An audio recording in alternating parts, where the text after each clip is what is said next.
5 startup besar yang bangkrut di Indonesia, ada yang sudah jadi unicorn. Dunia startup semakin dikenal oleh seluruh lapisan masyarakat Indonesia.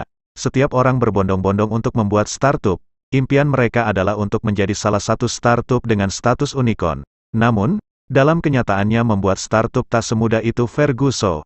Banyak startup bangkrut atau gulung tikar padahal bisnisnya sudah mulai berkembang. Bahkan ada yang sudah berstatus unicorn. 1. Klapa. Bangkrutnya Klapa cukup menyita perhatian masyarakat Indonesia. Startup lokal yang menyediakan platform jual beli kerajinan ini harus menutup layanannya beberapa bulan yang lalu. Padahal, progres dari startup ini terbilang baik. Sempat memenangi beberapa penghargaan, akhirnya Klapa harus menutup lapaknya dikarenakan bisnis yang tidak berkelanjutan.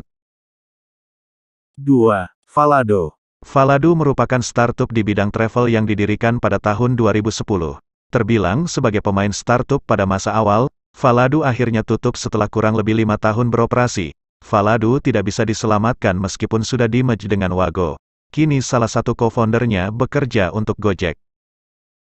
3. Uber. Uber memang tidak bisa dibilang bangkrut, tapi bisa dibilang mereka bangkrut di Asia Tenggara termasuk Indonesia. Baru 1 tahun beroperasi di Indonesia, Uber harus menjual sahamnya di Indonesia ke kompetitornya, Grab. Padahal Uber merupakan startup terbesar di dunia setelah ByteDance. 4. Kirim. Sebelum ada GoSend dan Grab Express, startup Kirim sudah muncul di Indonesia 5 hingga 6 tahun silam. Namun, kini mereka diharuskan gulung tikar. 5. Paraplo. Parplo merupakan startup jual beli pertama di Indonesia. Namun, akhirnya mereka harus tutup lapak pada tahun 2015. Kondisi keuangan yang buruk dan sulit mendapatkan investasi merupakan alasan startup ini tutup.